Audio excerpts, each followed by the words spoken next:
Hi, good afternoon to all of you and Mr. Yusri. Today we are going to talk about MIA by law.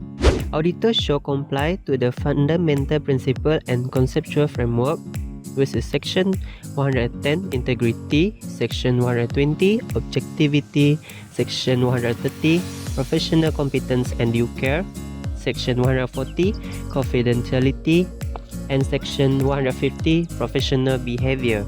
This section linked to Section 8 approve company auditors that the auditor must be good character and competent in performing his duties. The first good character that an auditor must have is Section 110 integrity. The auditor must be straightforward, implies fair and truthfulness and honest in business relationship. Next is Section 120 objectivity.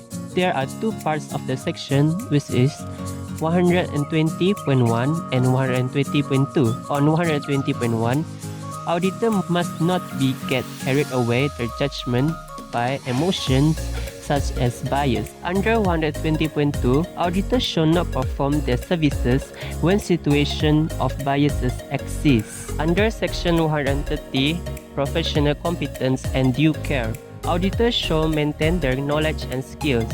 This is to ensure that clients receive goods and services. The auditor should also act diligently in accordance to the professional standard in applied in technical when provide services. The phase of professional competence, there is attainment and maintenance. Under attainment, auditors must have professional knowledge qualification and need to comply with law.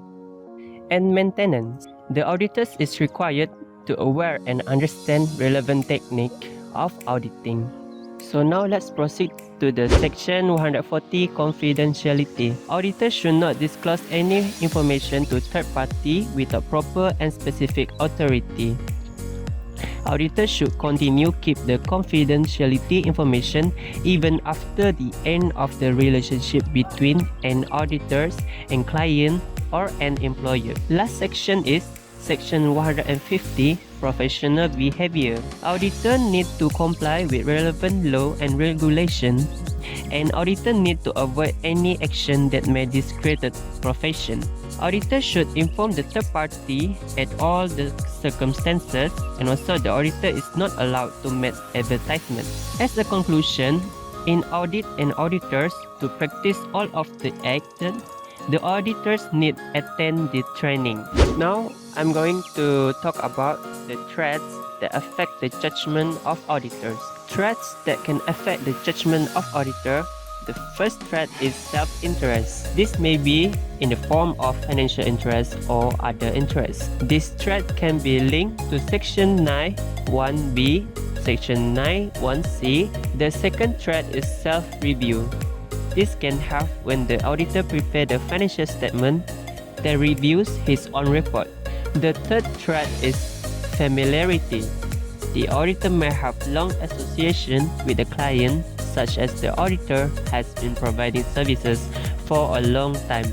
The fourth threat is advocacy.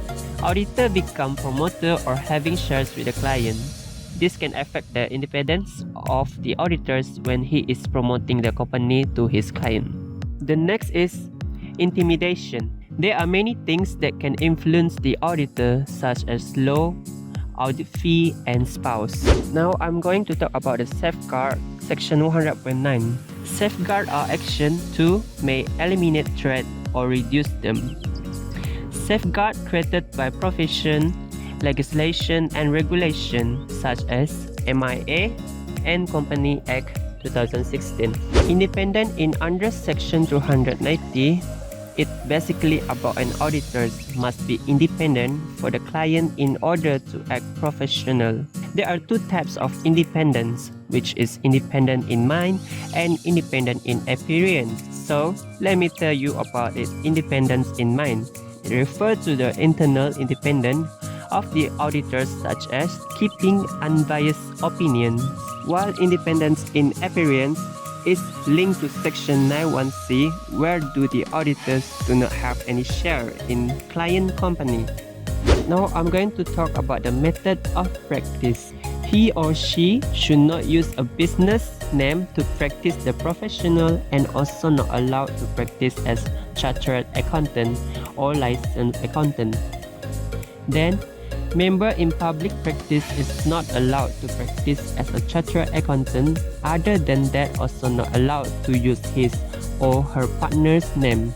There are also shall be allowed to practice as a chartered accountant in the name of a local or international firm.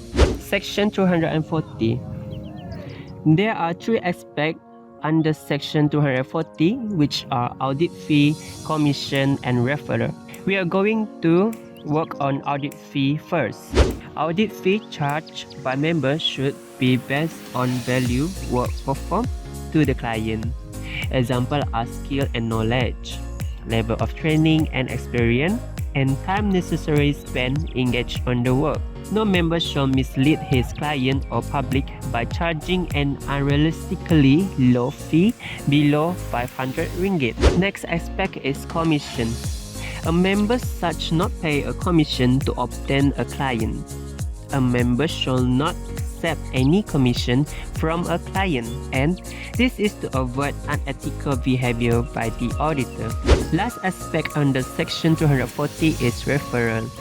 Referral refers to the situation where member refer another member to a firm. The member being referred to need to inform referring member before accepting any other professional services. A professional accountant in public may receive a referral fee relating to a client. They may also pay a referral fee to obtain a client. Threats shall be evaluated and safeguards shall be applied. International Standard on Auditing, also known as ISA, are professional standards with the performance of financial information. The standards are issued by the International Federation of Accountants (IFA) through International Auditing and Assurance Standard Board (IAASB). Examples of standards are ISA 220 Quality Control for Auditor Financial Statement in the ISA 230 Audit Documentation. Malaysian Standard on Auditing MSA. MSA are produced or issued by the MAA. It is general guideline for auditors to fulfilling their skills and responsibilities. So that's all about MIA by law by our group. Thank you for listening and watching.